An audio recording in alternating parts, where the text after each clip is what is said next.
Movie के start में हमें पानी के अंदर एक लड़के की डेड बॉडी दिखाई जाती है। इसके बाद हम एक वीडियो रिकॉर्डिंग देखते हैं जिसमें राजा रतन सिंह अपनी वाइफ के साथ अपनी बेटी मीशा की बर्थडे सेलिब्रेट कर रहे होते हैं। इसके बाद सीन शिफ्ट होता है जहां हम मीशा को देखते हैं। मीशा को रिसीव करने के लिए उनका सर्वेंट आता है। यहाँ पता चलता है कि वो काफी सालों बाद वापस अपने महल में आई है। उसे उसके फादर का लेटर आया था। इसके बाद मीशा महल पहुँच जाती है जहाँ उसका रॉयल तरीके से वेलकम होता है। उसकी स्टेप मदर रुक्मणी उसका वेलकम करती है।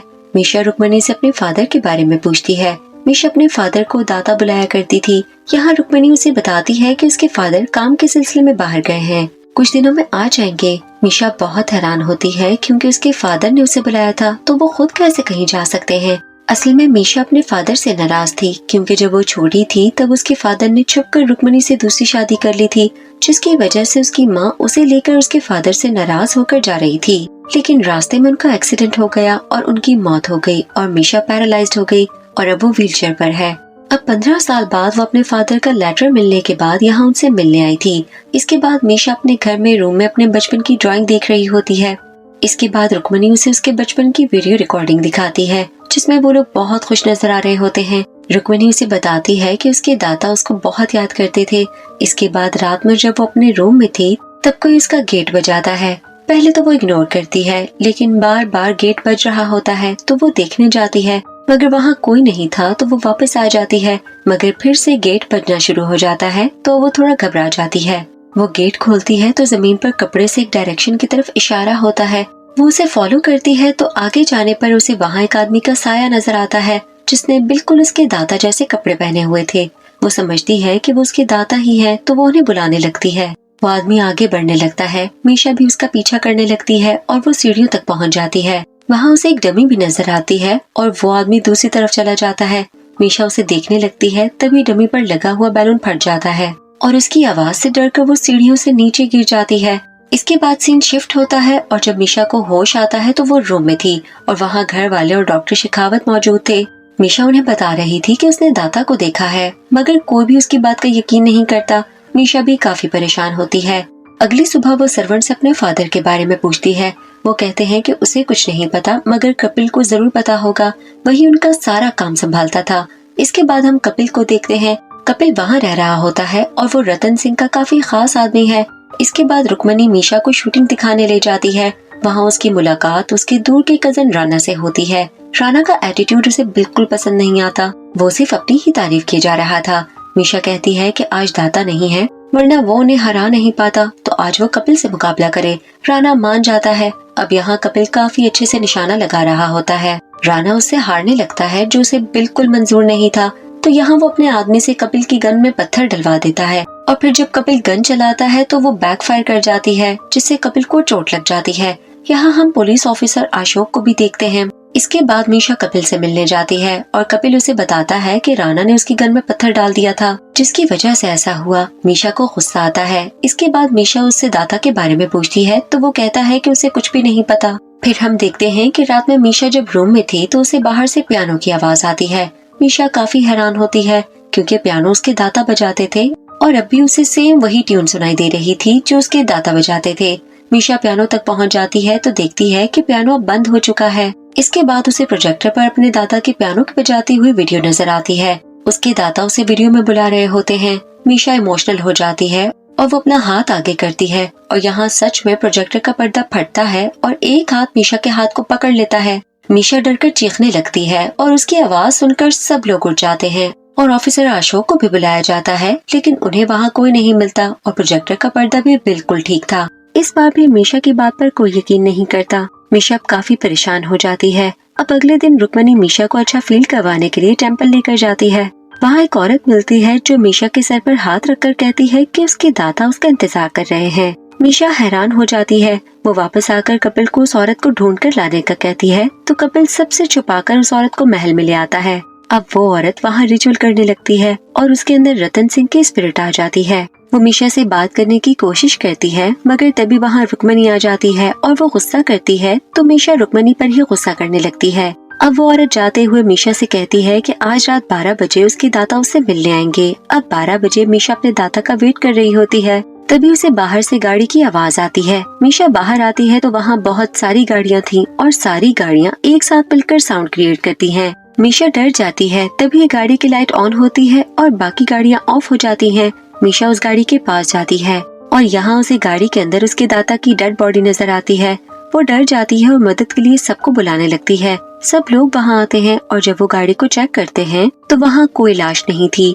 मीशा को अब कुछ समझ नहीं आता। वो बहुत ज्यादा घबरा जाती है। अगले दिन रुक्मणी मीशा से उसके दादा की बात करवाती है। वो थोड़ी कंफ्यूज होती है क्योंकि उसके दादा खुद ही बात कर रहे थे, उसे बोलने का मौका नहीं दे रहे थे, जैसे कि कोई रिकॉर्डिंग चल रही हो। इसके बाद मीशा कपिल से भी अपनी कंफ्यूजन डिस्कस करती है तो वो उसे लेकर उसी गाड़ी के पास आ जाता है और वो कहता है कि वो दोनों इस गाड़ी को अच्छे से चेक करेंगे। अगर कोई और बात हुई तो कोई न कोई सबूत जरूर मिलेगा। मीशा भी उसकी बात मान जाती है और दोनों गाड़ी को चेक करने लगते हैं और वहाँ फाइनली मीशा को एक बटन मिल जाता है जिससे मीशा को यकीन हो जाता है कि जो कुछ भी उसने देखा वो सच था। इसके बाद वो लोग राना की पार्टी में आ जाते हैं। यहाँ राना रुक्मणी से किसी डील के बारे में बात कर रहा था कि उस डील के बारे में किसी को भी पता नहीं चलना चाहिए। इसके बाद वो वहाँ से चला जाता है और यहाँ मीशा और कपिल उन्हें बात करता हुआ देख लेते हैं। वो दोनों राना का पीछा करते हैं। वहाँ राना कुछ लोगों को पैसे दे रहा था मगर वो लोग राना को मारकर वहाँ से निकल जाते हैं। अब मीशा को राना पर शक होता है। वो दोनों राना से बात करने जाते हैं और उसे डराकर सच जानने की कोशिश करते हैं। यहाँ राना बताता है कि वो रतन सिंह मिलकर उस महल को होटल बनाने वाले थे और इसलिए उसने अपनी प्रॉपर्टी के बदले में लोन भी लिया था, मगर अब रतन सिंह गायब है जिसकी वजह से वो प्रॉब्लम में फंस गया। ये सब सुनकर वो दोनों हैरान हो जाते हैं। दूसरी तरफ रुक्मणी पूल में थी। वहाँ वो अपने सामने खुद को देखती है जो कि चाकू अपने पेट में मार लेती है। यहाँ पता चलता है कि रुक्मणी प्रेग्नेंट है। रुक्मणी को अब हर तरफ राजा रतन सिंह की लाश नजर आती है जिससे वो काफी डर जाती है। दूसरी तरफ हम देखते हैं कि राना को किसी ने मार डाला है। अगले दिन मीशा रुक्मणी से मिलने जाती है। उसे भी रुक्मणी की प्रेगनेंसी के बारे में पता चल गया था। अब यहाँ उसे कपिल की बात याद आती है। कपिल ने उसे बताया था कि सबको लगता है कि रुक्मणी और ऑफिसर अशोक का रिलेशनशिप है और वो राजा को चीट कर रही थी। मीशा रुक्मणी पर गुस्सा करने लगती है कि उसने ही उसके दादा को मारा है।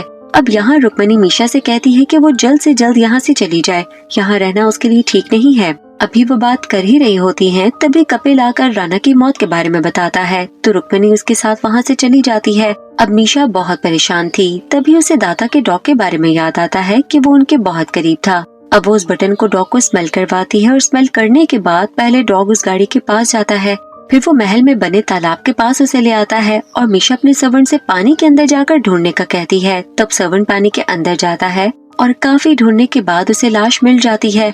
मीशा बहुत दुखी होती है। वो कपिल को भी बता देती है। मीशा का पूरा शक रुक्मणी और अशोक पर था। यहाँ पीछे से उस पर हमला होता है और वो बेहोश हो जाती है। इसके बाद जब उसे होश आता है तो वो एक गाड़ी में थी, उसके साथ वही सर्वेंट भी था और यहाँ वो कपिल को गाड़ी नदी में फेंकता हुआ देखती है तो हैरान रह जाती है। कपिल गाड़ी को पानी में फेंक देता है। मीशा गाड़ी से बाहर निकलने की बहुत कोशिश करती है मगर गाड़ी में पानी भर चुका था और गाड़ी पानी के अंदर डूब जाती है। अब यहाँ हमें कपिल का सच दिखाया जाता है कि वही ये सब कर रहा था रुक्मणी के साथ मिलकर। कपिल और रुक्मणी एक दूसरे को पसंद करते थे। उन दोनों का अफेयर चल रहा था। रतन सिंह को इस बारे में पता चल जाता है तो कपिल उसे मार डालता है। फिर उसने मीशा को वहाँ बुलाया था उसके दाता के नाम से और फिर जो कुछ उसके साथ हुआ वो सब इन दोनों का ही प्लान था ताकि वो मीशा को पागल साबित करके सारी प्रॉपर्टी रुक्मणी के नाम करवा ले। इसके बाद कपिल रुक्मणी से मिलने जाता है। रुक्मणी काफी घबराई हुई होती है क्योंकि उसे कहीं न कहीं पता था कि उसने गलत किया है। अब अगले दिन ऑफिसर अशोक वहाँ आ जाता है और मीशा के बारे में पूछता है तो वो बताते हैं कि वो तो चली गई। अब यहाँ अशोक को उन पर शक होता है तो वो इन्वेस्टिगेशन करवाता है और उसे गाड़ी नदी में मिल जाती है मगर उसमें सिर्फ सर्वेंट की लाश थी। कपिल भी वहाँ मौजूद होता है और वो ये देखकर परेशान हो जाता है। वो रुक्मणी को भी इस बारे में बता देता है। रुक्मणी भी घबरा जाती है। तभी डॉक्टर शेखावत उससे मिलने आते हैं और वो मीशा के बारे में पूछते हैं। वो बताती है कि मीशा मर चुकी है मगर डॉक्टर कहते हैं कि एक मरा हुआ इंसान फिर से कैसे मर सकता है। ये सुनकर रुक्मणी शॉक हो जाती है और यहाँ हमें मीशा नजर आती है जो व्हीलचेयर से उठ जाती है, मतलब वो बिल्कुल ठीक थी। मीशा बताती है कि वो मीशा नहीं बल्कि फातिमा है। अब यहाँ हमें फ्लैशबैक दिखाया जाता है कि फातिमा का इस दुनिया में कोई नहीं था तो उसको राजा रतन ने ही पाला था और वो मीशा की काफी अच्छी दोस्त थी। फिर फातिमा बताती है कि वो डॉक्टर शेखावत मीशा को समझाते थे कि वो अपने फादर से बात करे और काफी समझाने के बाद फाइनली मीशा ने अपने दादा से बात की। उससे बात करके राजा रतन बहुत खुश होते हैं और वो मीशा को दोबारा बात करने का कहते हैं। अब मीशा उनके फोन का इंतजार कर रही थी मगर उसी रात कपिल और रुक्मणी ने उन्हें मार दिया और मीशा कॉल न आने की वजह से उदास थी। उसे एक बार फिर अपने दादा पर बहुत गुस्सा आता है और इसी गुस्से में उसने सुसाइड कर ली थी। मूवी के स्टार्ट में जो लड़की की लाश दिखाई गई थी वो मीशा की ही थी। फिर जब रतन सिंह के नाम से लेटर आया तो डॉक्टर शेखावत ने ही उसे मीशा बनाकर वहाँ आने का कहा, ताकि वो लोग पता लगा सकें कि ऐसे अचानक से राजा रतन सिंह गायब कैसे हो गए।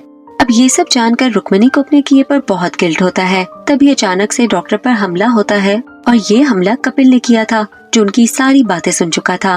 वो यहाँ फातिमा को भी मारने वाला था, मगर वो बचकर वहाँ से भागने की कोशिश करती है, लेकिन कपिल उसे पकड़ लेता है। अब यहाँ रुक्मणी फातिमा को बचाने के लिए कपिल पर ही गोली चलाती है, मगर वो बच जाता है और उससे गन लेने की कोशिश करता है और इसी दौरान रुक्मणी को गोली लग जाती है और रुक्मणी पूल में गिर जाती है और उसकी मौत हो जाती है। अब वो फातिमा के पीछे जाता है तो वहाँ फातिमा उस पर गन पॉइंट करके खड़ी थी और उसे मारने की धमकी देती है।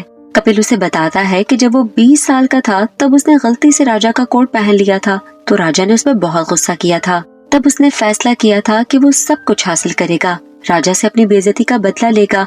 और वो अचानक से फातिमा से गन ले लेता है और जैसे ही वो उसे गोली मारने लगता है तो गन बैकफायर करती है और उसी के गले में लग जाती है। मतलब यहाँ फातिमा ने राणा का तरीका ही यूज किया था और कपिल यहाँ मर जाता है। लास्ट में हम देखते हैं कि वो प्रॉपर्टी वेलफेयर के कामों में यूज होती है, जिसका नाम मीशा फाउंडेशन होता है और डॉक्टर और फातिमा मिलकर उसे चला रहे होते हैं। फातिमा राणा सिंह और मीशा की कब्र पर जाती है और इसके साथ ये मूवी यहाँ खत्म हो जाती है। Thanks for watching and please subscribe to the channel movie spot और बेल आइकन दबाना ना भूलें ताकि हमारी हर लेटेस्ट वीडियो की अपडेट्स आपको मिल सकें। Thank you.